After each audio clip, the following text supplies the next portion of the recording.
my stats. They worked on my stats for me. So that's cool. Ward fishing the other day. Hey, we're here. It's Monday. Welcome everyone to another week in the great state of Utah. Another show, another day that we're all alive. Everybody who is watching this, listening to this, or otherwise participating in this is in fact alive. What if you're a ghost? Those who are not alive are not listening to this. Okay. That's just, I think. I can't say that with certainty, but I think. Right now, very first trial of a former president is happening in New York City.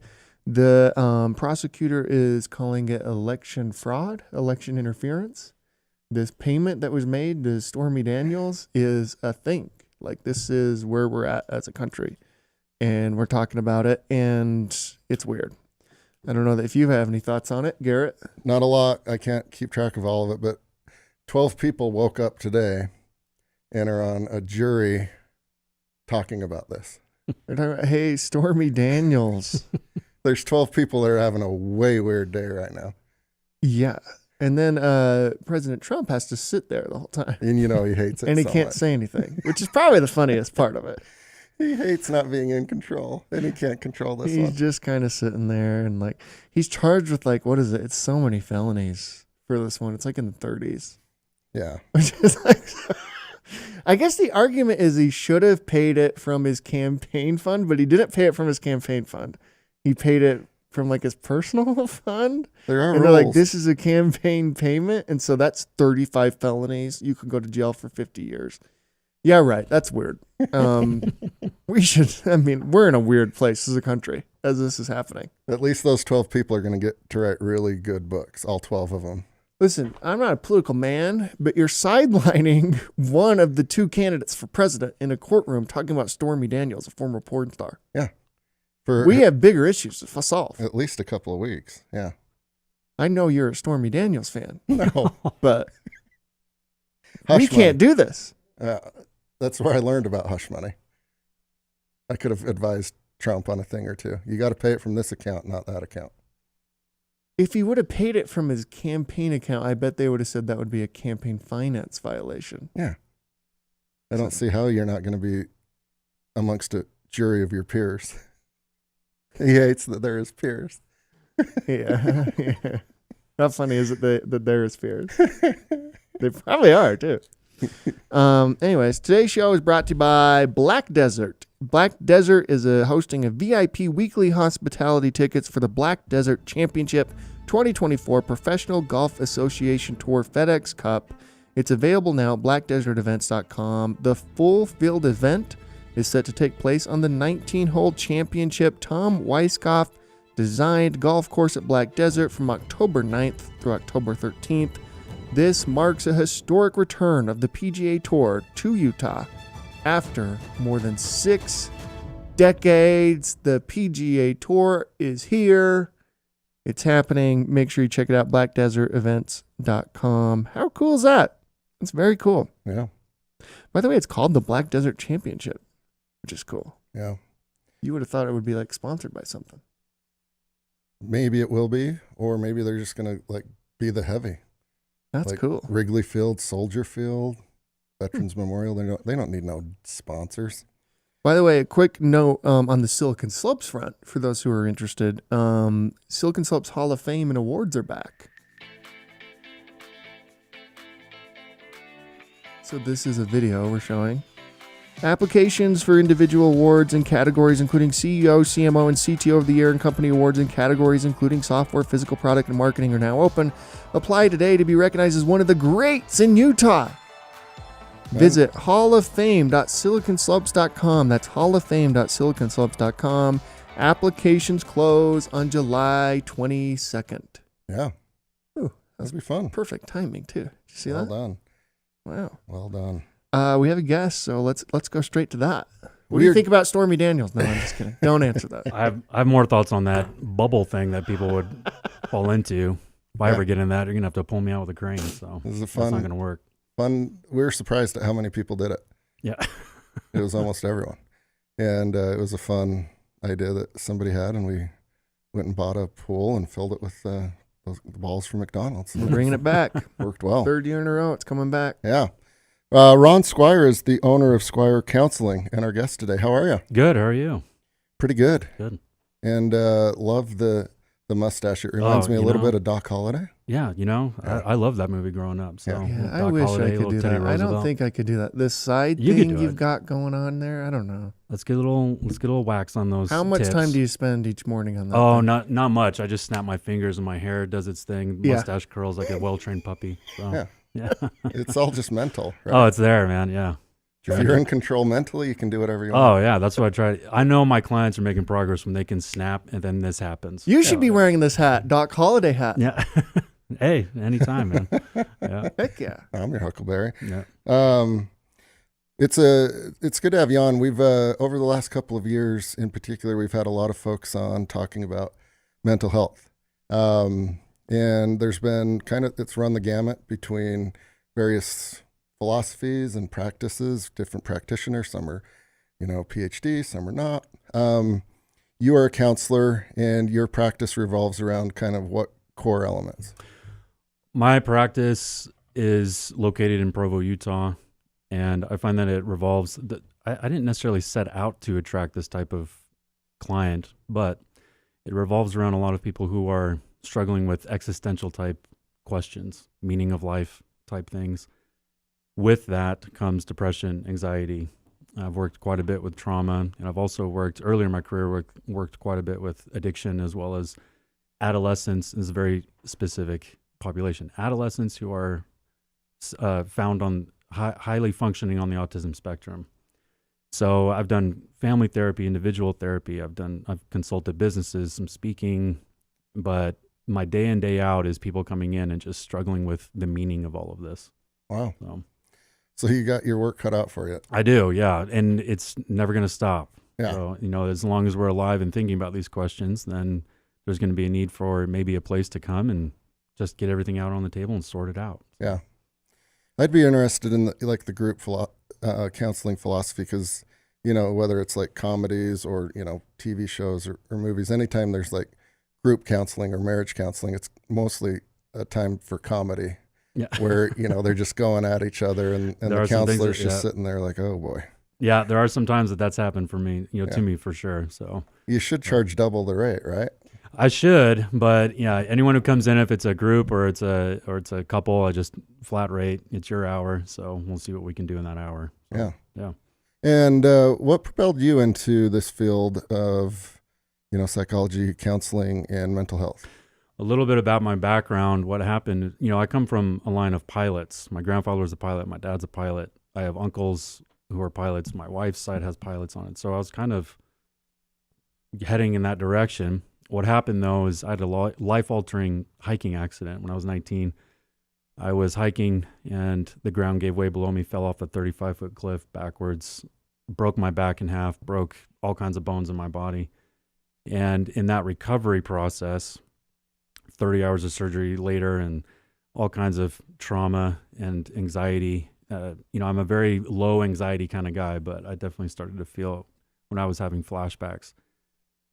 What happened, though, is as I started to talk with other patients that were there with me, and as I was staying motivated to get after my recovery, I started to find whatever it was. I would talk to someone and go, okay, whatever this is, I enjoy this. I enjoy trying to help people.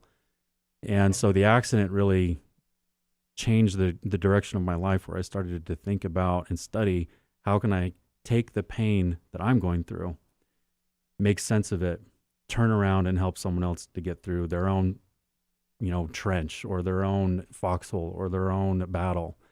And that's kind of what led me on this path to psychology and learning the art of healing. And, it's this interesting harmony of art and science, psychology. But that's kind of what set me on the trajectory. So then I didn't even know what it was. I didn't really know what psychology was. I started taking some college courses, and then that was it. Took off from there. Yeah.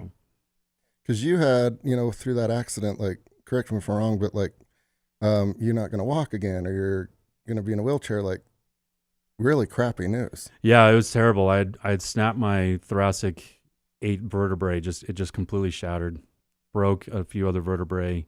And the doctors, and when it happened, I was in Mexico. So I was in the middle of nowhere in Mexico. That's pretty intense. But as I was down there, I got the same news down there that I did when they medical airlifted me up to San Diego was, look, your spinal cord's intact, but you are pretty much jacked up to the point where we just don't know. We don't think that this is going to really happen for you. So I was really facing a life of permanent paralysis, and I still walk with a cane. I have leg braces on, but luckily, and I've been very blessed and worked hard at it. And so now I can walk. I limp around pretty well. People will notice there's a difference, but I was really facing a lot of uncertainty and darkness for a while. And the physiological part, right? Like the doctors know what they're talking about, but the mental part, right? You can overcome a lot. We were joking about mustaches and beards, but like when the rubber meets the road, like that's your only defense at the end of the day, right? My mustache is my only defense? Oh, no. No, yeah. Mental. Mental. Okay, mental.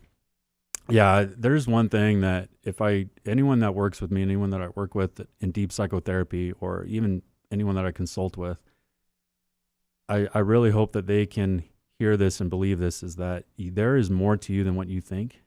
You are tougher than you think. You can handle way more than you think. And the story, as we were talking about history, the story of the human experience is one of resilience.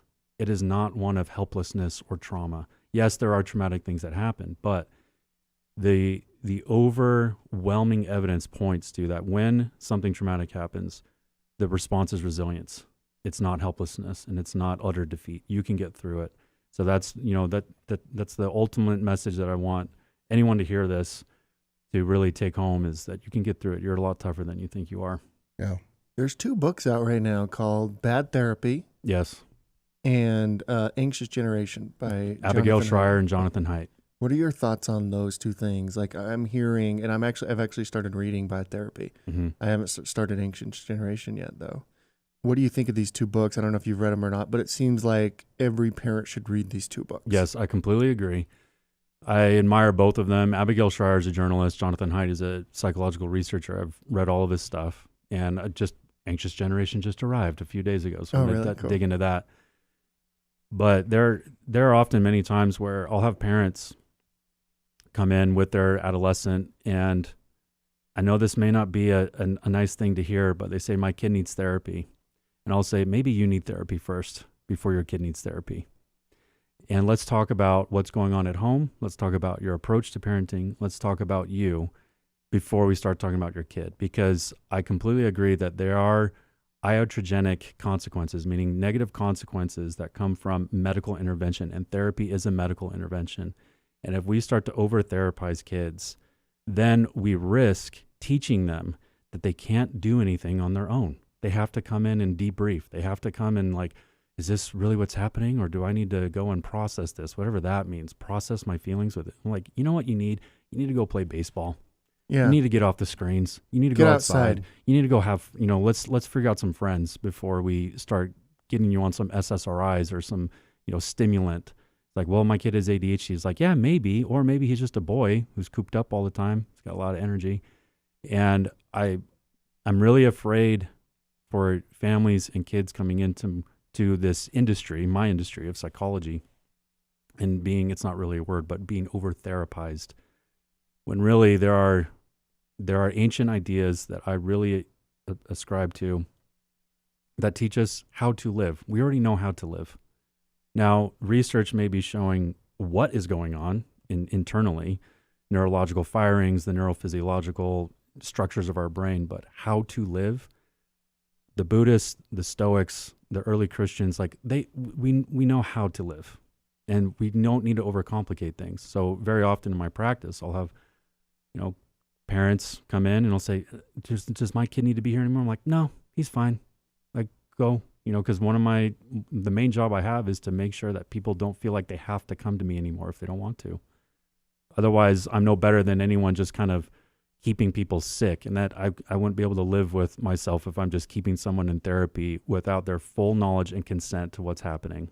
So, well, is there something about that's kind of like avoiding responsibility both on the parent and the kid in a way? Absolutely. Right? Where it's like, hey, we're going to send you to therapy, or I'm going to go to therapy.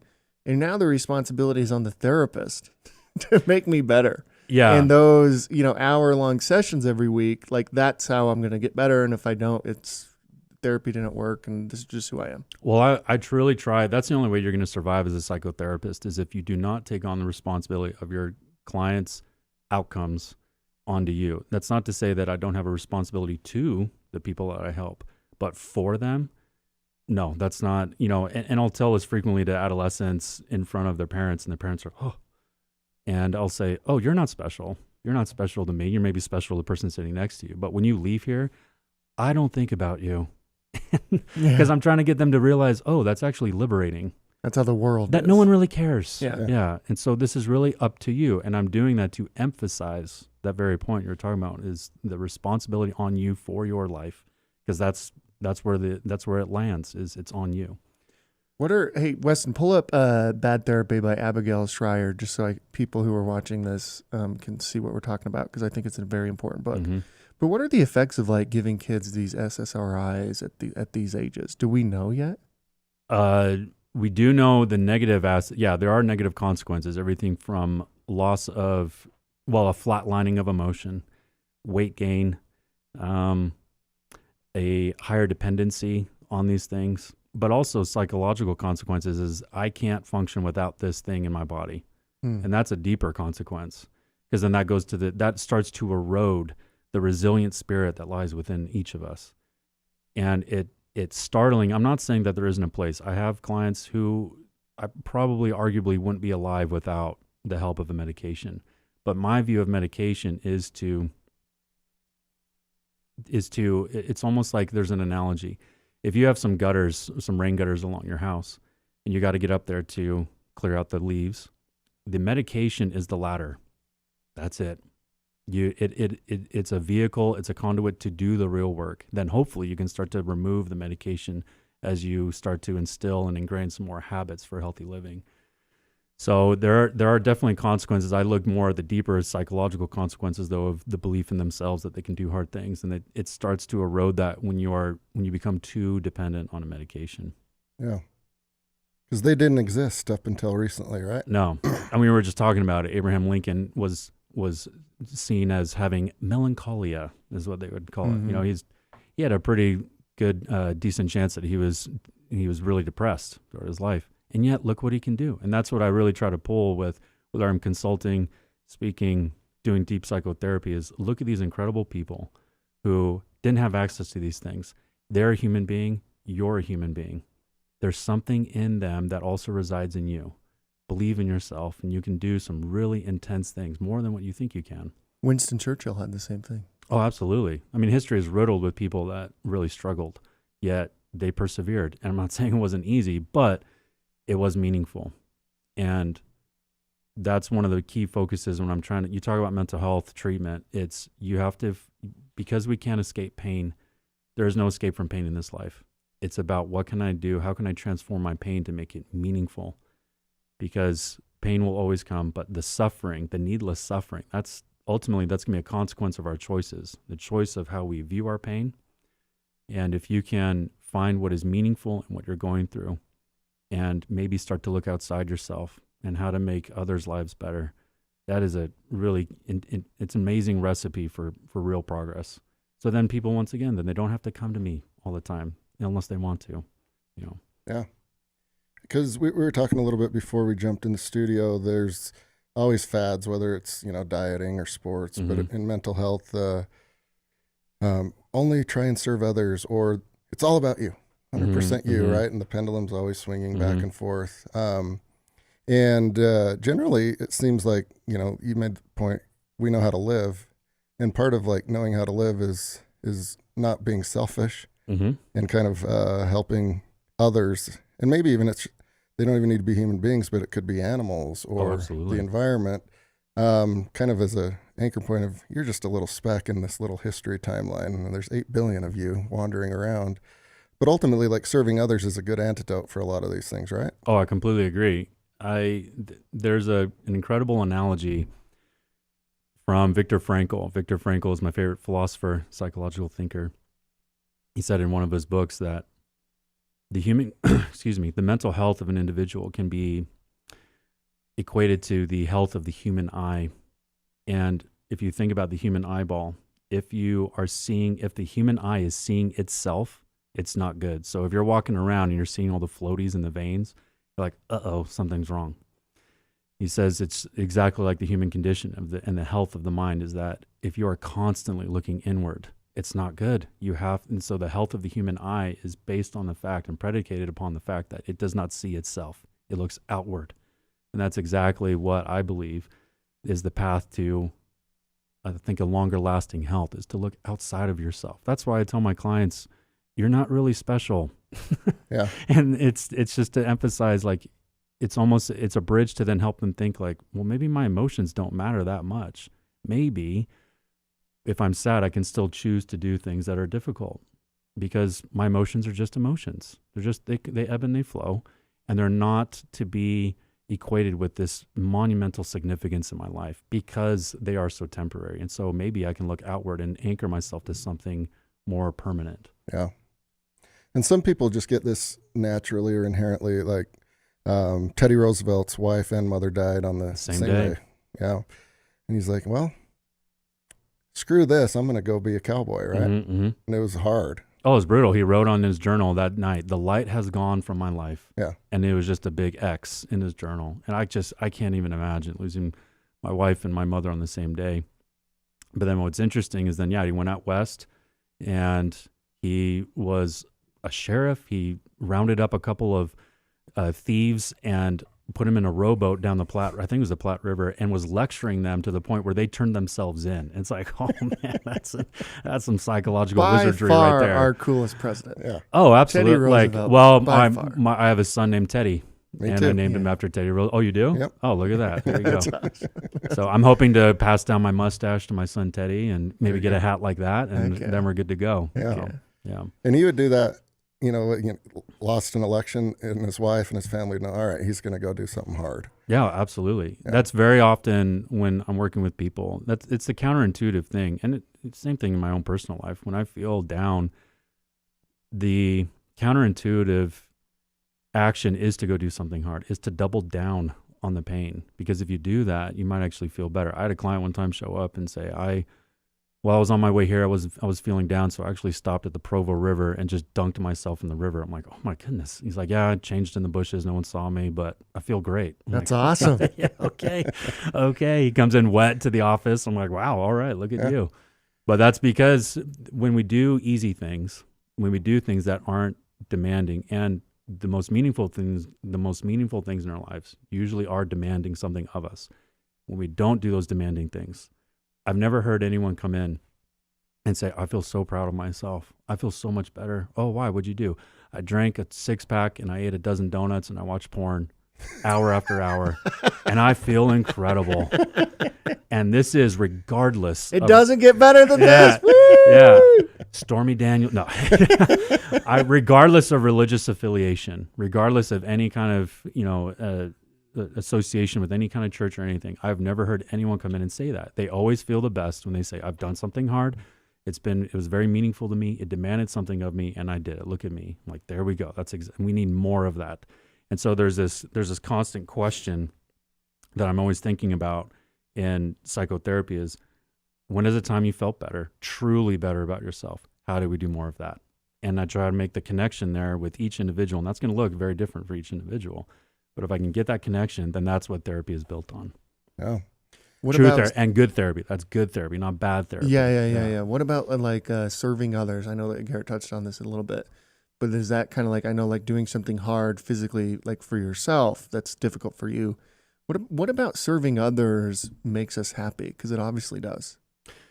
It does. There's no doubt in my mind that it does that. I think when we serve others, it taps into something very innate. And you can even look at it from an evolutionary perspective. We're part of a tribe, and I've just contributed to the tribe. You can look at it that way. But I think that we're in a time where maybe we've taken a risk in engaging in too much reductionism in the human, meaning we have reduced humans down to drives and instincts, levers and pulleys, and that's it. We're so much more than that. We are comprised of those things, but there is a spiritual element, a metaphysical element, something that is a phenomenon within us. that if we can tap into that, and when we help others, I think we tap into that domain of who we are. And I think it's difficult to really pin down why that is, but I think we're helping someone spirit to spirit. And there's something true and eternal about that undoubtedly makes us feel better. And I was just talking to Garrett too. Guess what you're not thinking about when you're helping someone else? You're not thinking about you. You're thinking about someone else. And when you do something, this is going back to Frankl, if you pursue happiness, you end up miserable.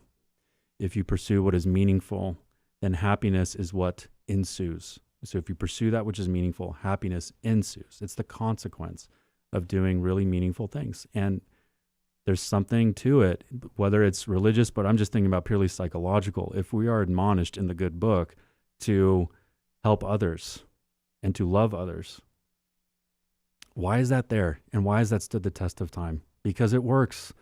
It's, William James, who's kind of the American version of Sigmund Freud, right? He's kind of our American psychologist. He talked that truth is a label that we give to something that works. It's a belief system that works, and there's some kind of truth there. And there's a lot of truth in helping other people. And I've found that's one of the biggest ways to overcome depression is to stop thinking about yourself. Like the human eye, look outward, help others. And I think it's because you tap into something that cannot be reduced or studied in a laboratory, because that's not all we are. We're more than that. Yeah, for sure. And if you think about it, like the predominant religion here in Utah is, the Church of Jesus Christ of Latter-day Saints. And they send people like kids out to serve others for like 2 years to get a sense for what that feels like. That's got to have some sort of psychological impact. I would imagine it does. I think circling back, you really learn the insignificance of who you are and simultaneously the significance of who you can be, which is really strange. It's this really strange place where these two ideas can sit and be in the same place. And you start to learn what really matters, what place you've come from, what others do have or don't have, and you start to connect with people and get outside of yourself. And as a result, you really find out who you are. By taking on that responsibility of helping others, you then come to form an identity that is something that can carry you through anything. But it's going to come through hardship. It's going to come through being bitten by a dog on your mission on your first day, or helping someone dig by hand a foundation of their house, or helping plumb clean water, or just helping pick up trash by the river. Like anything, get outside yourself. Stop thinking about yourself so much, and pick up some responsibility. You might just find out who you really are. Yeah, responsibility. Yeah, that's another Frankl quote. He says, "Identity is responsibility." Yeah, and if you can pick up a responsibility, not every responsibility we take on will be meaningful, but the responsibilities that if you start to explore more and more, how can I take on more responsibility in my life? I do believe inevitably you will find something that is meaningful, that it then kind of starts to build an identity of who you are that you can anchor to, that can then withstand any storm of life. Yeah. When you feel a little melancholy for you, which everyone has from time to time, I would assume, what are some of the things you do to self-improve? What I do is I will spend some time deliberately in silence, so deliberately instilling some silence in my life, whether it's just for a drive. And, we're so inundated with podcasts and voices, and here I am on one, but it's great, but it can be too much. We start to then lose a connection with that little voice inside of us. And sometimes that can be really scary to tap into that, but you just kind of sit in silence. Or at least that's what I do. I sit in silence. It could be even for 5 minutes. I go outside, sit in silence, get some sunlight. Another thing I do is connect with people. Another thing is I go to the gym 4 times a week. It's more about, even though I'm still trying to work on my Greek Adonis statuesque physique, far away from that, but it's more about my mind. So physical exertion is helpful while listening to, some heavy metal or something like that. But then I also read a lot, and I have many interests, fly fishing being one of them. And so anything that you can do to either physically exert yourself or be in sunlight or with others, that's kind of what I do. Yeah. The beauty of a hobby like fly fishing is that it's hard. Oh, it requires so much patience. It's kind of the same as golf. Like that's a really hard hobby. Yeah. But fly fishing even more so because a lot of it's not really up to you. Oh no. And it's so much of it is trial and error. I mean, I was just on a lake with one of my friends just on Saturday. We were fishing. I was fishing the exact same way he was, and he was starting to grab 5-6 fish, boom, boom, boom. And I'm like, what is going on? But patience, perseverance, keep at it. I only caught 1 fish that day, but it was the fish of the day. Yeah. It was a big fish, and he was freaking out. I was like, I'd trade all 5 of mine for that one right there. Yeah. But it teaches you patience. It also, the beauty about fly fishing is that it's also heavy in mindfulness. You have to be in the moment. And then all of a sudden you look at your watch, it's been 4 hours. You go, whoa, that's crazy. But it's because you're so focused on something. And as a result, you're not thinking about yourself, and you kind of can let go of things. And so that's what I do, is listening hour after hour of deep thought and emotions. It can kind of get a little jumbled up in there. So I have to find a way to just release it. Yeah. I ain't no doctor, as you can tell, but I think it's impossible to be depressed when a big German brown takes that. It's really tough, man. Yeah. And you hear that reel just start screaming. Yeah. It's pretty fun. It feels pretty amazing. Because then you're also connected to something bigger. You now figured out the fish, the water, the conditions, and you just feel in unison with this. And every time I catch a fish, I've never really even caught one and ate one. It's just more for that connection. Yeah. And I say a little, I'm like, hey, thank you. And I put the fish back. Like, that was great. The best is catch and release. Oh, it's amazing. It's sport. It's pure sport and beauty. Absolutely. Mm-hmm. Real quick, Utah has an NHL team. They're welcoming them on Wednesday night. So everybody go to the Delta Center on Wednesday night to welcome this team that we've gotten from Arizona. Screw Arizona. Stole them. Later, Arizona. Have fun down there in the heat. Yeah. How's that 120-degree summer coming your way? Oh, did the Phoenix Suns lose last night? Sorry, Arizona. We have way more ice up here anyway. It makes way more sense in Arizona. I love that we hate Arizona. Yeah. Arizona's actually way cool. Last week we loved them. Oh, sorry, Arizona. At the Delta Center, it's like, Arizona sucks, like they did to us. Just rubbing it in. How cool would that be? But there's a name coming on, and there's one that seems to be getting some traction that had not been talked about previously. Utah Outlaws is starting to get some real traction. Yeah. And by the way, has been trademarked by someone. Uh-oh. In this room? As well as, no, I did. I got it. It's not me. Later, Ryan, you want Utah Outlaws?